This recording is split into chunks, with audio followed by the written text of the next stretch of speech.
జాతస్య హి ధ్రువో మృత్యు అంటే పుట్టినవాడు గిట్టక తప్పదు అని అర్థం. ఎప్పుడూ లేనిది మన సండే పాడ్కాస్ట్లో ఇది ఎందుకు చెప్తున్నానో తెలియాలంటే పూర్తిగా మనం ఈ కథలో ముందుకెళ్ళాలి. వెళ్దామా? మిస్ కాకుండా వెళ్దాం, ఎందుకంటే ఇది చాలా ఇంపార్టెంట్. పైసా ఉంటే కరెంట్ వస్తుంది, ఇల్లు వస్తుంది, కార్ వస్తుంది, రెస్పెక్ట్ వస్తుంది, అమ్మాయే వస్తుంది, దేవుడే వస్తాడు.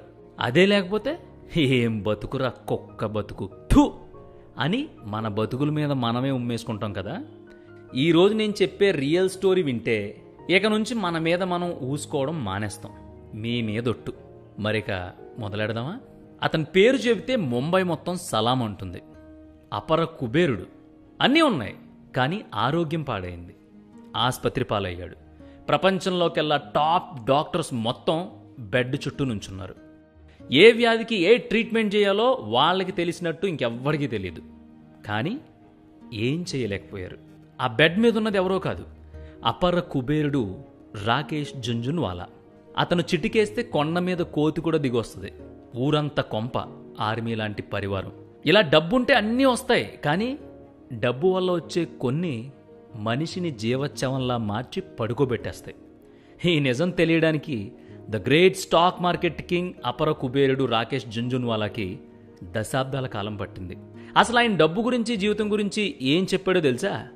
జీవితాన్ని చదివినోడు, స్టాక్ మార్కెట్ని శాసించినోడు, డబ్బు గడించడంలో మర్మాన్ని, ఖర్చు పెట్టడంలో ధర్మాన్ని సూక్ష్మంగా వివరించిన బిగ్ బుల్ రాకేష్ జుంజున్వాలా మాటలివి. మొదటిది, జనం ఊహిస్తున్న దానికంటే నా దగ్గర ఉన్న సంపద తక్కువే, కానీ చిత్రం ఏంటంటే అది నాకు అవసరమైన దానికంటే చాలా ఎక్కువ. రెండవది, డబ్బు ఈ ప్రపంచంలో అన్నిటికంటే ముఖ్యమైంది. ఈ మాట వాస్తవమే. కొందరు డబ్బు కోసం పడిచేస్తారు, మరికొందరు అదే డబ్బు కోసం నిజంగానే చేస్తారు. కొందరు దాన్ని సద్వినియోగం చేస్తే ఎక్కువ మంది వృధాగా ఖర్చు చేస్తారు.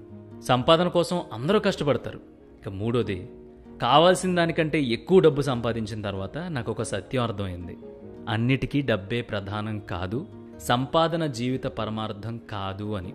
నాలుగో పాయింట్, డబ్బుతో ఏదైనా చేయొచ్చు, కానీ నువ్వు ఎంత సంపాదించినా, ఎంత కూడబెట్టినా నీ చివరి ప్రయాణంలో అది నీ వెంట రాదు. ఇది అందరూ చెప్పే మాటే. ఐదవది, నేను ఒక మధ్యతరగతి కుటుంబానికి చెందినవాడిని. చిన్నతనంలో ఉన్నప్పుడు నాకు విలువైన స్నేహితులు ఉండేవాళ్ళు. అయితే మా నాన్నగారు అప్పట్లో నాకు ఒక విషయం చెప్పారు. అదేంటంటే, నువ్వు కూడా వాళ్ళలా అవ్వాలని కోరుకో తప్ప నీకంటే వాళ్ళు బాగుపడుతున్నారని స్నేహితుల్ని ద్వేషించకు, వాళ్ళని చూసి అసూయపడకు అని. ఇక ఆరో పాయింట్, నాకు ఫోర్బ్స్ జాబితాలో స్థానం లభించిందని తెలిసినప్పుడు మా నాన్నగారు నాతో మళ్ళీ ఒక మాట అన్నారు. నాపై ఆ మాట మంత్రంలా పనిచేసింది. నువ్వు ఆ జాబితాలో ఉండడం తండ్రిగా నాకు సంతోషమే, కానీ నీకు సిగ్గనిపించడం లేదా? నీ దగ్గర కోట్లుండి ఏం ప్రయోజనం? దాన ధర్మాలపై ఖర్చు చెయ్యని నువ్వు నా దృష్టిలో అప్రయోజకుడివి, అంతే. అప్పటినుంచి నా రాబడిలో ప్రతి ఏటా 25% దాన ధర్మాలకు వెచ్చిస్తున్నాను. ఇప్పుడు నాకు అంతులేని తృప్తి ఉంది. ఇక ఏడో పాయింట్, డబ్బు నాకు ఏం చేసింది అని నేను ఒంటరిగా కూర్చుని ఆలోచించినప్పుడు చిన్న డొక్కు కారులో తిరిగే నన్ను బెంజ్ కారు ఎక్కించింది. చిన్న గదిలో జీవితం సాగించే నన్ను, నా కుటుంబాన్ని 5,000 చదరపడుగుల విశాలమైన భవంతిలో కూర్చోబెట్టింది. ఏదో ఒక సిగరెట్ తాగే నన్ను ఖరీదైన సిగార్స్ వెలిగించేలా చేసింది. డిప్లొమాట్ విస్కీ తాగే బదులు బ్లూ లేబుల్ విస్కీ గొంతులో పోస్తోంది. అంతకంటే డబ్బు కారణంగా నా జీవితంలో పెద్దగా మార్పులేం రాలేదు. 8వ పాయింట్, సంపాదించాలి, కానీ ఆ డబ్బు మనలో మార్పు తేకుండా జాగ్రత్త పడాలి. నీలోని మనిషిని ఆ డబ్బు చంపేయకుండా నీ కుటుంబం, నీ స్నేహితులు, నీతో పాటు పెరిగిన నువ్వు ముందు నుంచి ఎలా ఉన్నావో అలాగే ఉంటూ మారిపోకుండా ఉండగలిగితే నువ్వు అప్పుడు ఆ సమయంలో అసలైన సంపన్నుడు అవుతావు. డబ్బు కొనగలిగేవి ఎన్నో ఉన్నాయి, అయితే అదే డబ్బుతో కొనలేనంత విలువైనవి మన జీవితంలో ఇంకా చాలా ఉంటాయి. వాటిలో ప్రధానమైనవి విశ్వాసం, ప్రేమ, సంతోషం. మన జీవితంలో ఎప్పుడైనా సరే సంపాదించడానికి కష్టపడండి, సంపాదించిన దాన్ని సద్వినియోగం చేయండి. డబ్బుని ప్రేమించండి, కానీ ఆ డబ్బు కోసమే బ్రతకండి. డబ్బు కంటే ఎక్కువగా జీవితాన్ని ప్రేమించండి. ఈ రోజున నా దగ్గర విలువైంది చాలా ఉన్నాయి, అవి డబ్బు కంటే కూడా గొప్పవి. అవేంటో తెలుసా? నేను సాధించిన విజయాలు, చక్కటి భార్య, మంచి పిల్లలు, స్నేహితులు. వీళ్ళందరూ ఉన్నారు. వీళ్ళంతా నాకు డబ్బు కంటే గొప్పవాళ్ళు, విలువైన వాళ్ళు కూడా. కానీ ఏం లాభం? నాకు ఆరోగ్యం లేదు. ఆ దేవుడు నాకు మంచి ఆరోగ్యం ఇవ్వాలని కోరుకుంటున్నాను.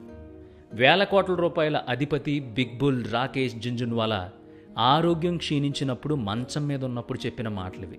అపర సంపద, అంతులేని విలాసాలు, పిలిస్తే ముంగిట చేరిపోయే సౌకర్యాలు, మంది మార్బలం, ఏవీ వెంటరాని ప్రయాణంలో సామాన్యుడిగా ఒంటరిగా బ్రీచ్ క్యాండీ అత్యున్నత వైద్య సదుపాయాలు, అత్యంత నిపుణులైన వైద్యులు ఏం చేయలేక నిలబడిపోయినప్పుడు జీవితాన్ని వేటాడి విజయాలను ఒడిసిపట్టి సంపదకి కేర్ ఆఫ్ అడ్రస్ అనుకున్న జుంజున్వాలాని మాత్రం ఆయన సంపాదించుకున్న ఆ సంపద బ్రతికించలేకపోయింది.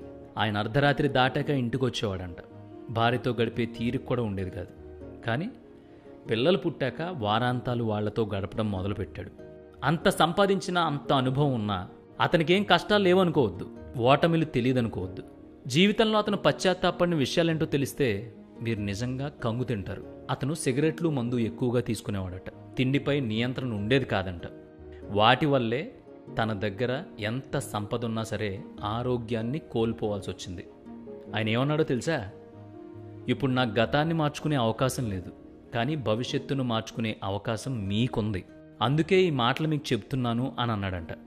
ఈ మాటలు చెప్పిన కొన్ని రోజులకే భారత స్టాక్ మార్కెట్ చరిత్రలో ఓ అధ్యాయం ముగిసిపోయింది. మార్కెట్ అంటే పెట్టిన డబ్బు తిరిగి వస్తుందో లేదో అన్న భయాలున్న భారత్కు పెట్టుబడి పాఠాలు నేర్పిన గురువు రాకేష్ జుంజున్వాలా తను సృష్టించిన కోటాను కోట్లను వదిలేసి ఎలా వచ్చారో అలాగే ఈ లోకం విడిచి శాశ్వతంగా వెళ్ళిపోయారు. ఆయన మొత్తం జీవితం సారాంశం ఇప్పుడు మీరు విన్నారు కదా. దాని అర్థం ఏంటో తెలుసా? బ్రతకడానికి సరిపడా డబ్బు సంపాదించాలి, గొప్పగా సంపాదించాలనే పోటీలో పడి నిన్ను నువ్వు మర్చిపోతే రేపు నువ్వు సంపాదించిన ఏ రూపాయి నువ్వు కోల్పోయిన నిన్ను, నీ ఆరోగ్యాన్ని, నీ సంతోషాల్ని, నీ సమయాన్ని కొనలేవు. వచ్చే ఆదివారం మరో పాడ్కాస్ట్తో కలుద్దాం. ఆరోగ్యం జాగ్రత్త.